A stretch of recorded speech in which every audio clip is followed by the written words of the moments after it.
राधे राधे गोविंद गोविंद राधे राधे राधे गोविंद गोविंद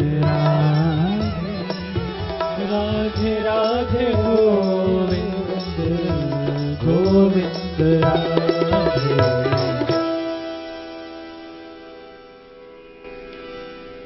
मथुरा नगरी और गौ घाट पर रहकर सूरदास जी प्रभु के नाम का आश्रय लिए, प्रभु के धाम का आश्रय लिए। बस पड़े हैं किस प्रतीक्षा में कि चरण कमल वंदों हरिराई, जाकी कृपा पंगु गिरि लंघ है, रंक चले सिर छत्र धराई। कि प्रभु कृपा करेंगे,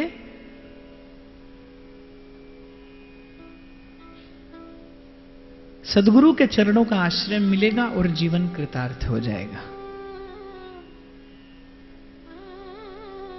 बड़ा सुंदर सिद्धांत, बड़ा सुंदर चिंतन, बड़ा सुंदर विचार देता है ये भाव कि सूरदास जी ने क्या किया। सूरदास जी ने भगवान के नाम का और भगवान के धाम का आश्रय लिया। सूरदास जी ने गुरु को खोजा नहीं, सूरदास जी ने गुरु की प्रतीक्षा की। कैसे? भगवान के नाम का और भगवान के धाम का आश्रय लेकर। मथुरा नगरी, गौ घाट, युगल नाम का कीर्तन, यही सूरदास जी का जीवन था। कंठ बड़ा मधुर था, बड़ी सुंदर भगवत लीला गाते थे, बड़े करुण स्वर में भगवान से प्रार्थना करते थे।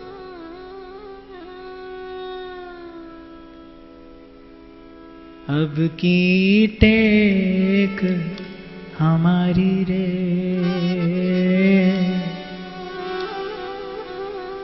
लाज राखो गिरधार।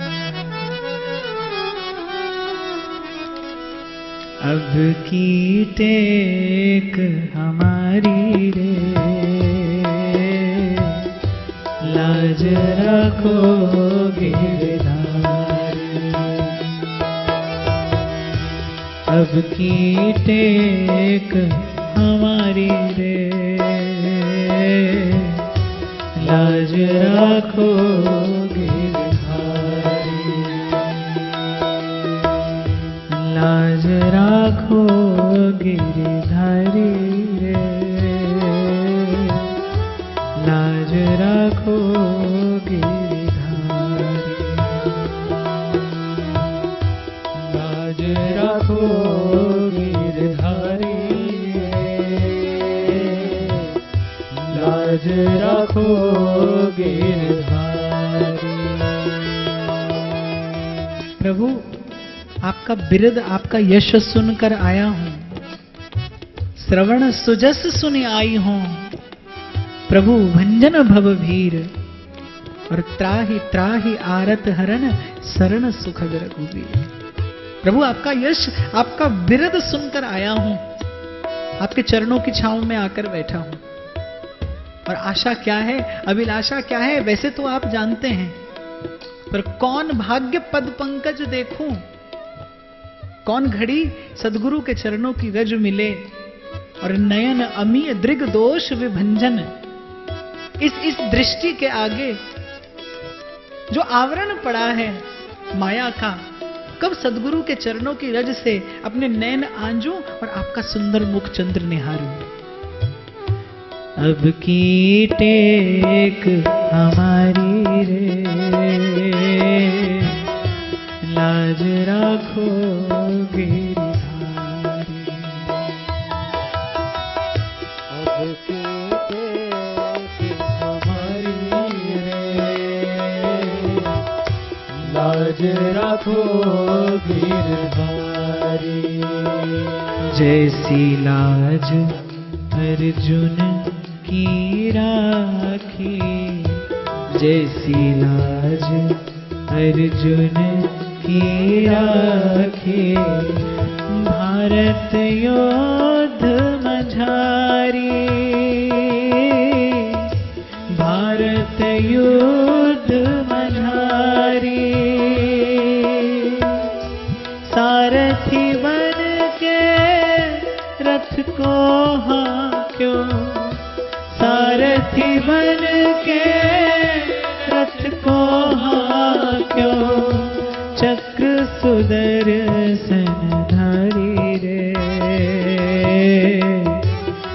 भक्त की टेक न टारी,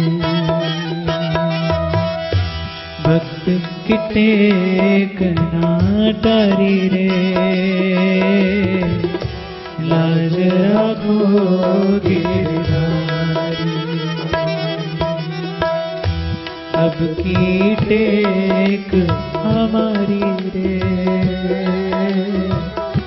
लाज रखो गिरधारी।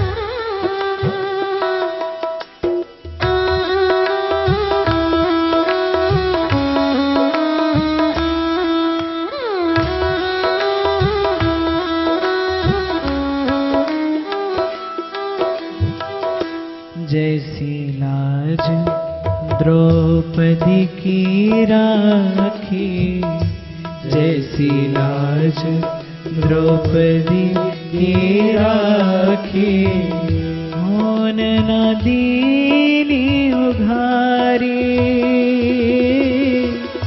होन न दीनी उघारी। खेचत खेचत दो भुज थाके, खेचत खेचत दो भुज थाके, दुशासन गयो हरि रे,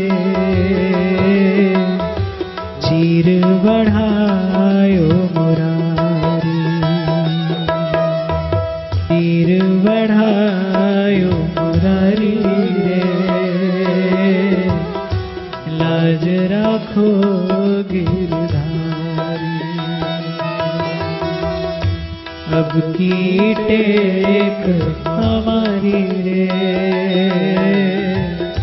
लाज राखो गिरधारी।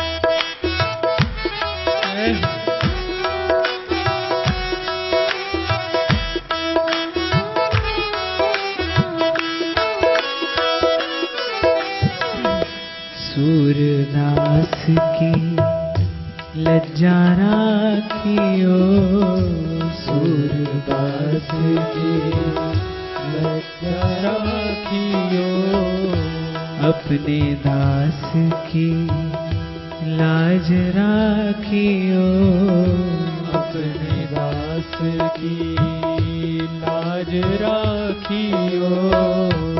अब को है रखवारी, अब को है रखवारी। राधे राधे श्रीधर प्यारो, राधे राधे श्रीधर प्यारे, श्री वृषभानु दुलारी रे, आयो मैं शरण तिहारी, आयो मैं शरण तिहारी रे, लाज राखो गिरधारी। अब की टेक हमारी रे,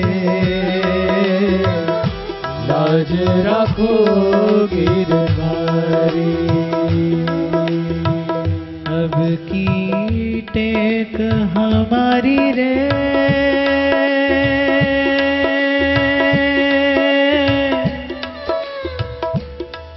लाज राखो गिरधारी,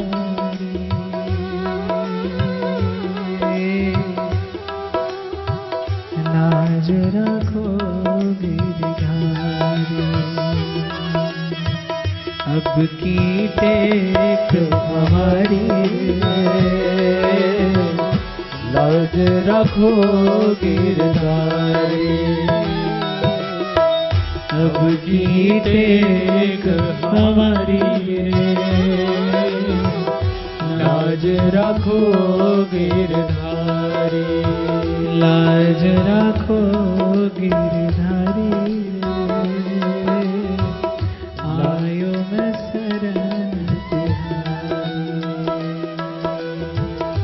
लाज रखो गिरधारी रे, लाज रखो गिरधारी। कोटि विप्रवध लागहि जाओ, आए शरण तजहु नहीं ताऊ। ऐसा भी कोई आए तो प्रभु स्वीकार करते हैं। और सूरदास जी तो जन्म से प्रभु के हैं, निज जन हैं, प्रभु के कार्य के लिए संसार में आए हैं। लेकिन जैसा मैंने निवेदन किया ना, भक्त आता है कैसे? भक्ति के मार्ग का निर्माण करने आता है। वो अपने कदमों के निशान छोड़ने के लिए आता है, जिसका अनुसरण करते करते कोई प्रभु के चरणों के निकट पहुंच जाए। सूरदास जी ने सदगुरु की प्राप्ति के लिए क्या किया? भगवान के नाम का और भगवान के धाम का आश्रय। पूर्व भी कई बार आप लोगों के साथ चर्चा हुआ, फिर कहता चलूं कि गुरु को खोजने का साहस मत करना, आप भटक जाओगे।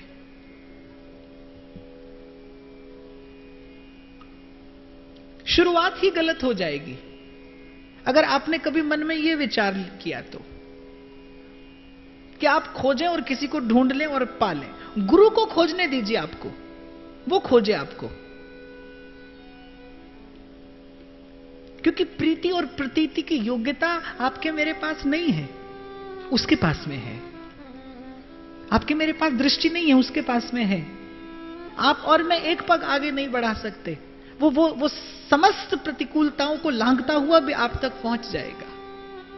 और एक बात का बड़ा बड़ा विश्वास रखना कि इस मार्ग पर अधिकारी को एक क्षण के लिए भी वस्तु से दूर नहीं रखा जाता, उसे वंचित नहीं रखा जाता। यहां तो अधिकार न भी हो तो प्रभु अपनी कृपा से अधिकार सिद्ध करा देते हैं। आपका आचरण अनुकूल हो भक्ति के, भजन के। इसलिए मैं कहता हूं कि आपके जीवन की सबसे बड़ी आवश्यकता सत्संग है, साधु संग है। सत्संग के अभाव में जो गुण आप प्रारब्ध से लेकर आए हैं वो भी अवगुण हो जाएंगे। आप उसका सही सही लाभ नहीं ले पाएंगे, आप उसका सही सही उपयोग नहीं कर पाएंगे।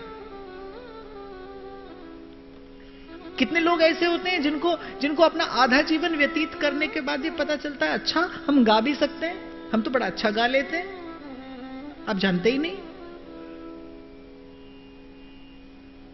कोई जानकार आता है, कोई योग्य आता है, वो पहचान लेता है आपकी योग्यता, आपके गुण को, फिर उसका परिमार्जन करता है, वो परिष्कार करता है, आपको योग्य बना देता है। पत्थर का टुकड़ा भी एक योग्य शिल्पकार के हाथ में पड़ जाए तो वो योग्य शिल्पकार उस पत्थर के टुकड़े को भले वो ठोकता है, पीटता है, उस पर प्रहार करता है बार बार, लेकिन पहुंचा कहां देता है? मंदिर तक, जहां वो मूर्ति पूज्य हो जाती है, वंदनीय, जहां वो मूर्ति कितनों का आराध्य बन जाती है। बड़ी बात जीवन में यही है, आप संग किसका करते हैं, ये सबसे महत्वपूर्ण बात है। मैं फिर दोहरा दूं कि आपके सब सद्गुण अभावग्रस्त हैं यदि आपके जीवन में किसी किसी योग्य संत का संग नहीं है तो। सब सद्गुण अभावग्रस्त हैं और कुछ नहीं है आपके जीवन में, कुछ नहीं था आपके जीवन में, और कोई संत भजन के भाव की एक बयार ले आया आपके मरुभूमि से जीवन में, तो बस भक्ति स्वतंत्र सकल गुण खानी, बिन सत्संग न पावे प्राण। सब सद्गुण आएंगे। समय आया, सूरदास जी की प्रार्थना स्वीकार हो गई और महाप्रभु श्री वल्लभाचार्य जी महाराज आ पहुंचे मथुरा नगरी। मथुरा के विश्राम घाट पर श्री महाप्रभु जी का पड़ाव था। निकट ही सूरदास जी रहते थे। सूरदास जी के कान में पड़ा कि श्री महाप्रभु जी पधारे हैं, आचार्य चरण मथुरा पधारे हैं। जाने क्यों, कभी दर्शन नहीं किया, कभी जिनसे कोई वार्ता नहीं हुई, कभी जिनसे कोई चर्चा नहीं हुई, लेकिन जैसे ही सूरदास जी ने महाप्रभु जी का नाम सुना, सूरदास जी के मन प्राण शीतल हो गए। सूरदास जी को एक विश्राम सा मिल गया।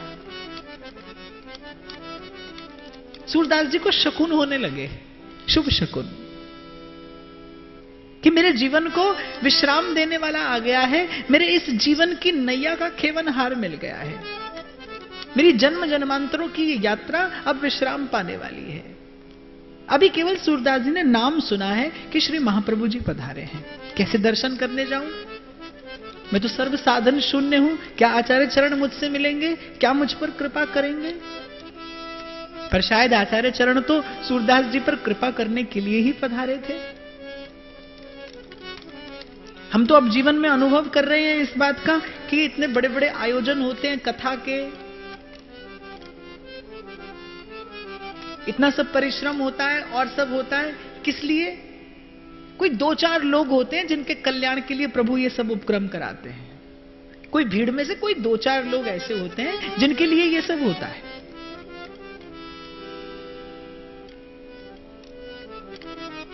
महाप्रभु के कान में किसी ने कहा कि यहां एक सूरदास रहता है जिसका कंठ बड़ा मधुर है, बहुत सुंदर गाता है।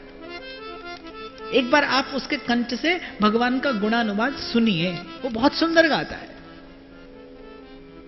और उधर सूरदास जी के मन में बड़ी चाह, बड़ी चटपटी कि कैसे संयोग बने, कैसे बानक बने कि मैं महाप्रभु के श्री चरणारविंद के निकट जा पाऊं। महाप्रभु ने संदेशा दे भेजा कि संध्या समय, इस समय आप आकर हमसे मिलिए। सूरदास जी जमुना जी का स्नान किए, श्री महाप्रभु जी के सन्मुख गए। महाप्रभु के आभा मंडल में पहुंचते ही सूरदास जी का रोम रोम पुलकित हो गया। थोड़ी सी आंख खुली रखोगे भीतर की तो आपको पता चल जाएगा, आपकी आत्मा आपको पहचान करा देगी कि आप ठीक स्थान पर पहुंचे। जहां बिना ही विचार किए, जहां बिना ही किसी अन्य भाव का चिंतन किए आपका मन झुक जाए। ठंडी हवा का झोंका आए, आप कितना भी प्रयास करें अपने मन को समझाने का, अपने मन को, अपने तन को उससे बचाने का, पर ठंडी हवा तो ठंडी हवा है, वो तो शीतलता उसके स्वभाव में है, वो लेकर आएगी। ठीक ऐसे ही आप संत के निकट पहुंचेंगे, आप अधिकारी हैं किंबा नहीं हैं, आप पात्र हैं भले नहीं हैं, आप मिलने की इच्छा लेकर आए हैं भले नहीं आए, पर संत के आभा मंडल की शीतलता तो सहज स्वभाववश आपका स्पर्श करेगी। सच्चे संत की शरण में बैठ मिले विश्राम, आपको क्षणिक अल्पकालिक विश्राम की अनुभूति अवश्य होगी। सूरदास जी का रोम रोम पुलकित हो गया महाप्रभु के निकट जाते ही। आज्ञा ली कि आपकी चरण रज चाहता हूं। कितना सुंदर आचरण सूरदास जी का। महाप्रभु जी से आज्ञा लेते हैं कि मैं आपकी चरण रज चाहता हूं, आपका चरण स्पर्श करना चाहता हूं। आप लोग तो झपट पड़ते हैं,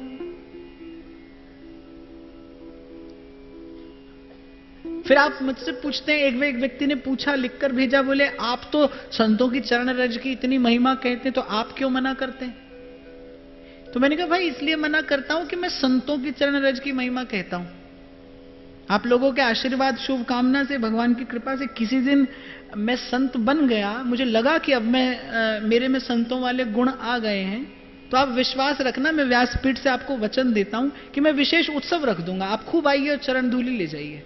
पर पहले मुझे बन तो जाने दीजिए, मैं बन तो जाऊं। अभी तो मैं खुद भी साधन के पथ पर आगे बढ़ रहा हूं और मेरे मन में कोई दूर दूर तक इच्छा और आशा भी नहीं है। मैं सच कह रहा हूं आपसे, मेरे मन में दूर दूर तक इच्छा नहीं है कि मुझे इस जीवन में संत बनना है, मुझे नहीं बनना। मुझे तो संतों की सेवा में ही सुख है और मुझे यही बने भी रहना है, मुझे उनकी सेवा में सुख है। तो सूरदास जी ने आज्ञा मांगी कि प्रभु आप आज्ञा दें तो मैं चरण धूलि चाहता हूं। महाप्रभु जी ने स्वीकृति दे दी, चरण रेणु मस्तक पर धारण की। और जैसा मैंने कहा ना, शिष्य नहीं खोजता है कभी सदगुरु को, ना तो शिष्य के पास कोई योग्यता है ना सामर्थ्य, गुरु ही खोजता है शिष्य को। और ऐसा भी नहीं है कि केवल शिष्य को ही गुरु की आवश्यकता हो, गुरु को भी वस्तु रखने के लिए कोई पात्र चाहिए। सदगुरु की दृष्टि भी खोजती है, इसीलिए उसका संसार में आना हुआ है। महाप्रभु ने अपनी दृष्टि से देख लिया कि सूरदास जी दैवी जीव हैं, इनसे पुष्टि मार्ग का बहुत प्रचार होने वाला है, इनसे प्रेम धर्म का बहुत प्रसार होने वाला है। श्री वल्लभाचार्य महाप्रभु ने कहा सूरदास जी से कि हमने सुना है आपका कंठ अति मधुर है, आप बहुत सुंदर गाते हैं, कुछ गाइए। सूरदास जी ने पद गाया, मौसम कौन कुटिल खल कान, मौसम कौन कुटिल खल कान, जिस तन दियो ताहि बिसरायो,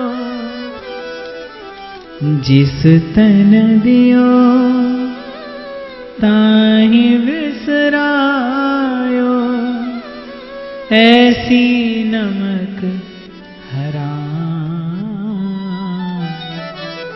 मौसम कौन कुटिल खल कान। पद पूरा हुआ, महाप्रभु ने कहा कुछ और सुनाओ। सूरदास जी ने अगला पद गाया कि हो सब पतितन को नायक, को कर सके बराबरी मेरी। बोले मैं सब पापियों का सिरमौर हूं और मैं बड़े विश्वास से कहता हूं कि तीनों लोकों में कोई ऐसा पापी नहीं हुआ जो मेरी बराबरी कर सके। हो सब पतितन को नायक। लेकिन सूरदास जी की इस विनय में दंभ नहीं था, सूरदास जी की इस विनय में वेदना थी, पीड़ा थी। आप और मैं जो प्रार्थना करते हैं उस प्रार्थना में दंभ रहता है। हमारी प्रार्थना दंभ से भरी है, इसलिए प्रभु को प्रिय नहीं लगती, इसलिए श्री ठाकुर जी सुनते नहीं। लेकिन सूरदास जी की उस विनय में, सूरदास जी के उस दैन्य में, उस दीनता में पीड़ा थी, वेदना थी, दंभ नहीं था, दर्द था, प्रभु के वियोग का, अपनी अयोग्यता की पीड़ा थी। श्री महाप्रभु जी ने कहा अच्छा कुछ और भी सुनाइए।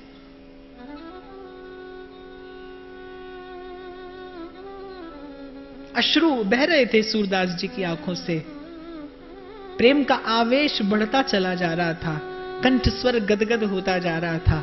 महाप्रभु ने कहा अच्छा कुछ और सुनाइए। सूरदास जी ने कुछ और गाया।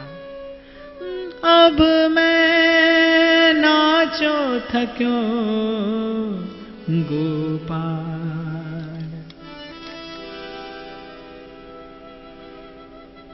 तारे मां परे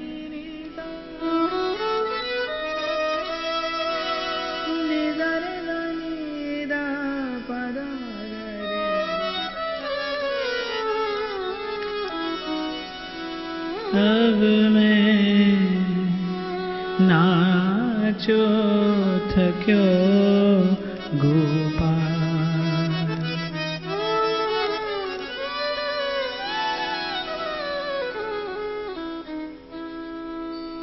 काम क्रोध का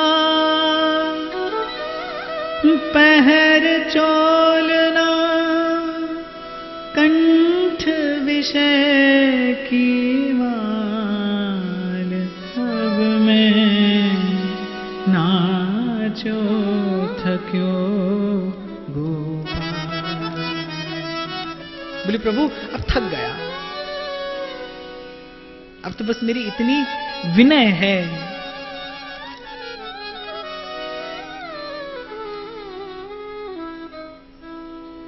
सूरदास की सवै अविद्या, सूरदास की सवै अविद्या, दूर करो नंदलाल, अब मैं नाचो थक्यो गोपाल। बोले प्रभु काम क्रोध का पहर चोलना, कंठ विषय की माल, और कितने जन्म हो गए प्रभु। उमा दारू जोशित की नाई, सब ही नचावत राम गुसाई। प्रभु ये नृत्य करते करते अब आपका ये दास थक गया है, अब कृपा करिए। सूरदास की सवै अविद्या, दूर करो नंदलाल, अब मैं नाचो थक्यो गोपाल। महाप्रभु जी ने पूछा क्या चाहते हैं, क्या इच्छा है? तो सूरदास जी ने कहा प्रभु आप अंतर्यामी हैं, फिर भी आप पूछते हैं तो मैं निवेदन करता हूं। सूरदास की लाज राखियो, सूरदास की लाज राखियो, अपने दास की लाज राखियो, अपने दास की लाज राखियो। अब को है रखवारी, अब को है रखवारी, राधे राधे श्रीधर प्यारो, राधे राधे श्रीधर प्यारे, श्री वृषभानु दुलारी रे, आयो मैं शरण तिहारी, आयो मैं शरण तिहारी रे,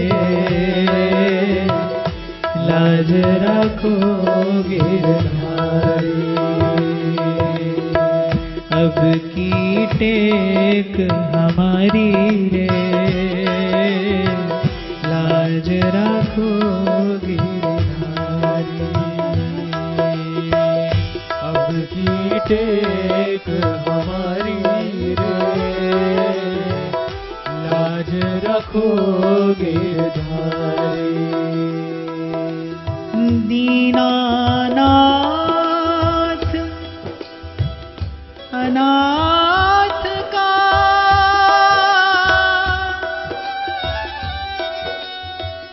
भला भया संजो,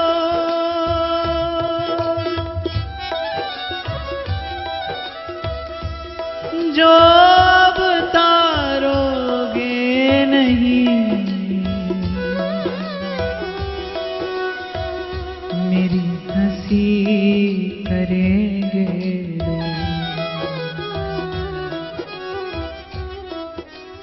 हे नाथ, जाने किस संयोग से आपके चरणों की रज मेरे मस्तक पर आ लगी है। अब तो यही विनय है कि श्री चरणों के सन्निकट रखिए। आयो मैं शरण तिहारी रे, लाज रखो गिरधारी, लाज रखो गिरधारी रे, लाज रखो गिरधारी।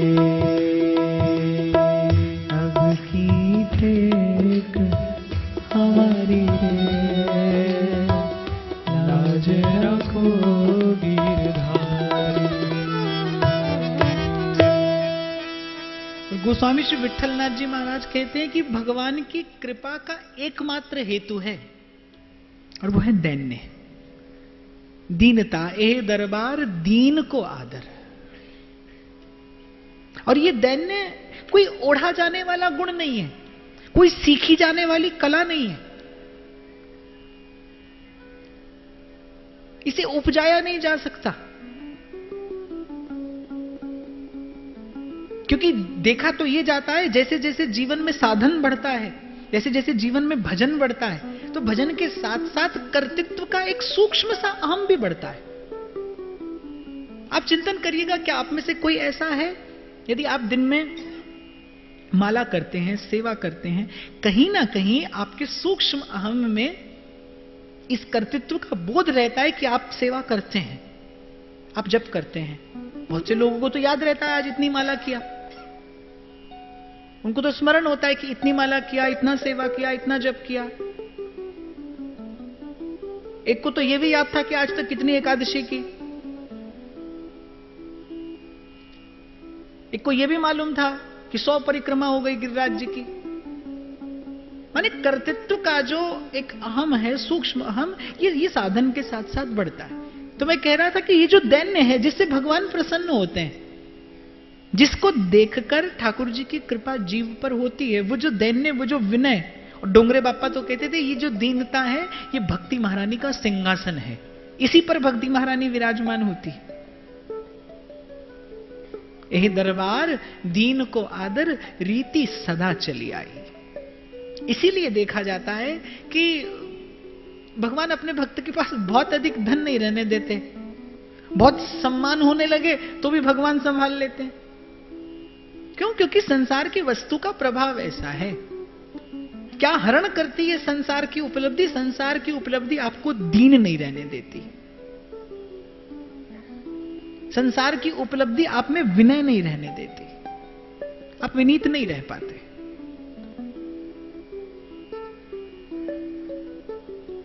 इसीलिए श्री गीता जी में भगवान कहते हैं कि मनुष्याणाम सहस्रेषु कश्चित् यतति सिद्धय, और